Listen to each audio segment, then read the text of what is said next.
process on the UPS character from Mad TV?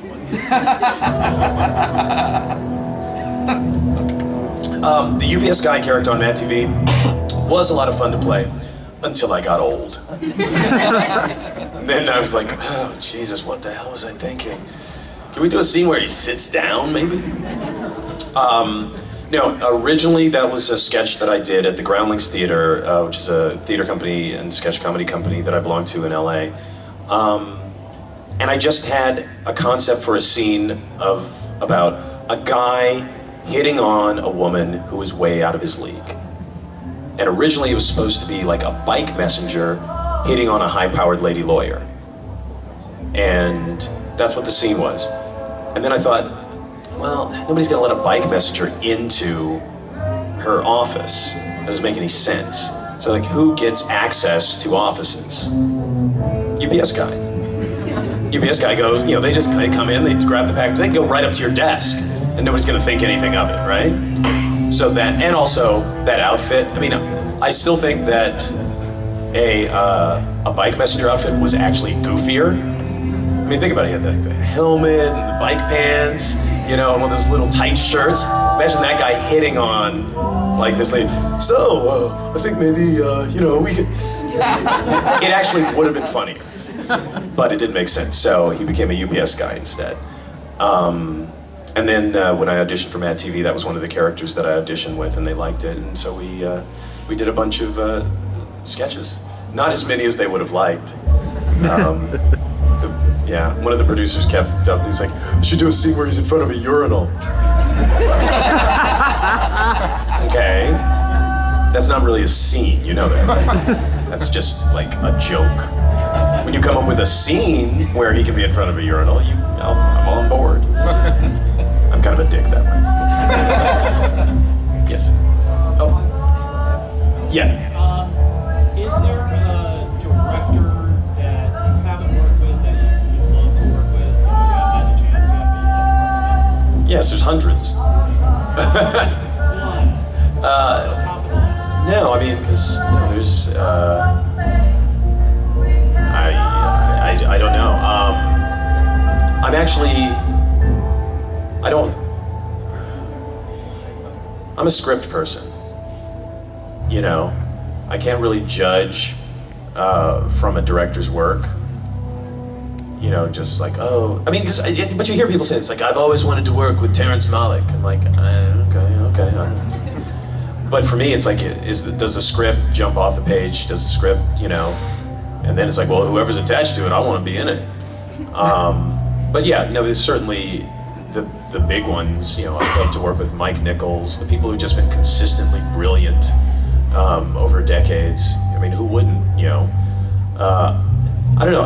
I don't know if I could do... I think working for Woody Allen would be too intimidating. Because you hear about his process, like he doesn't tell you anything. I'm like, okay. And yeah, Eastwood? 6 years ago. I didn't see the last movie, did you?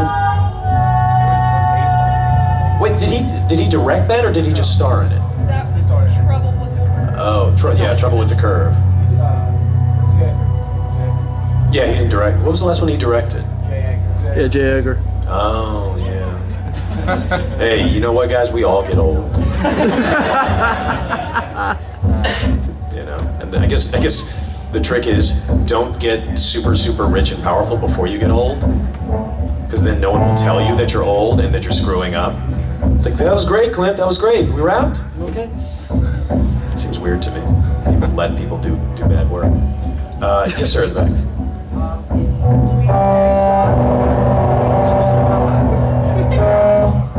Go.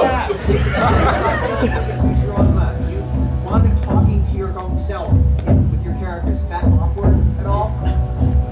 No, it's fun. It's a real challenge. I remember the first episode of Futurama. I saw Billy West do it, and because there's a scene in the very first episode where the professor brings in Fry to introduce him to Zoidberg. And three such completely different voices. He recorded that on the fly, one take, and you can't, and there's just no way you can tell that that's one human being. You know, it's hard, especially when I did the Green Lantern Static Shock crossovers. Just had to really make double sure that the Virgil Hawkins voice was as high as it needed to be, and it wasn't being brought down by switching back and forth to the Jon Stewart voice. You know, Static, you're gonna be quite an asset when you finally join the League. Wait, did you say when I joined the League? You know, so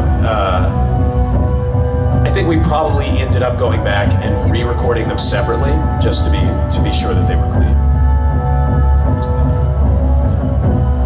Yes. Oh, wait, you already asked me.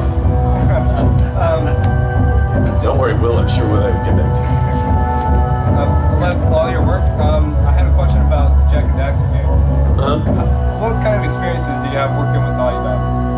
I had a great time. I worked mostly with Dan Airy on the Jack and Daxter games that I did, and no, he was great. He was always really open, and unlike a lot of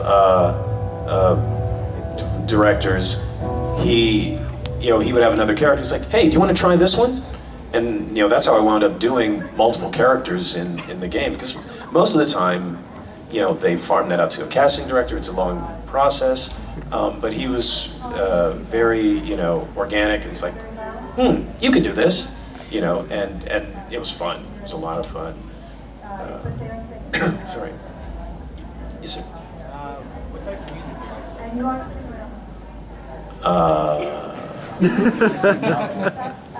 I go back and forth between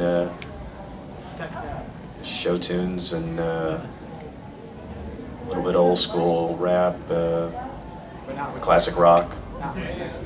No. I don't even like listening to it. Oh, we're not listening to it. Quick, everyone, ask all your questions now. Yes, another question. Yes. What's it like working with Seth MacFarlane? Working with Seth is actually, it's changed over the years. The first time I worked with Seth, actually he was, I think, just out of art school or something. He was doing some little short at Nickelodeon, and I didn't even notice him really. The next time, they were putting together a presentation for what would become Family Guy. And me and Alex Borstein, because the Fox executive that was helping him develop it was also the executive on Mad TV. She said, "Could you guys do me a favor? Can you help this this young animator out and just do some voices for this thing he's putting together?" And Seth wrote us, at the end of the session, he wrote us a check out of his personal checkbook. He said, thank you guys so much. Wish he'd write me a check now. But yeah, then the show went on to middling success, and then was canceled. And then it came back. Sort of Obi-Wan Kenobi-like. Greater than you could ever imagine. And it's funny because there are a lot of people in Hollywood who get paid a lot of money, and he's one of the few who might actually be worth it. I mean, because I work with Matt Groening, who is a lovely, lovely man, and really funny, really creative, incredibly smart, and his creations have made billions of dollars. But Seth can do everything that Matt does and sing. He's got a one-up on him. Yeah, I mean the guy's just incredibly, incredibly talented, and it's really fun to see somebody who's achieving in so many different areas, and you kind of wonder, is there a limit? I guess the Oscars will let us know. Yes. You mentioned that Vamp wasn't a painful voice, so what's a character that's been a painful voice?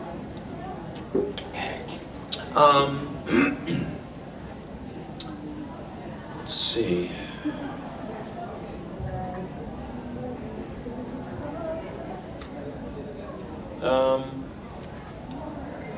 I guess, well, Dracula from Billy and Mandy, which is basically sort of Red Fox, you know.